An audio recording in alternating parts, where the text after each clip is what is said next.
नमस्कार. तर चला आपण करूया इथेरियम चार्टची ॲनालिसिस.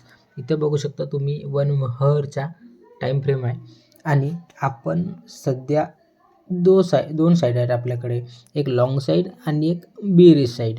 तर तुम्ही इथं बघू शकता की लाईव्ह मार्केट चालू आहे आणि आपली प्लॅनिंग अशी राहील की जर इथं मार्केट आलं, इथं तुम्ही बघू शकता की इथं फेअर व्हॅल्यू ग्रॅप आहे. तर FVG म्हणतात त्याला.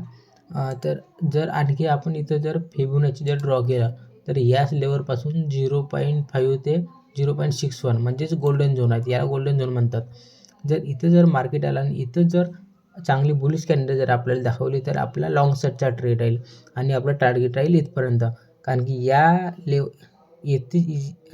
याच्यावरती जे स्टॉप लॉस आहेत ते हिट करायसाठी मार्केट जरूर इथे येणार. आणि आपली सेकंड प्लॅनिंग अशी राहील की मार्केट इथं न येता डायरेक्ट जर इथून जर वरती गेलं, इथं न येता डायरेक्ट जर मार्केट जर वरती इथं गेलं, इथं ज्यांचे स्टॉप लॉस आहेत त्यांचे हिट करणार, लिक्विडिटी ग्रॅब करणार आणि लगेच या लेवलपासून मार्केट इथपर्यंत येणार. इथपर्यंतच का इथं आपलं बाय झोन आहे आणि FVG पण आहे, त्याच्यामुळे इथलं आपण टार्गेट बढिया राहील. आणि टार्गेटपर्यंत आपण बघू शकता तुम्ही 1:3 लाँग साईड केलं तरी 1:3 आणि इथून जरी शॉर्ट जरी गेलं तरी 1:3. ॲनालिसिस आवडली असेल तर नक्की लाईक करा, फॉलो करा, शेअर करा. धन्यवाद.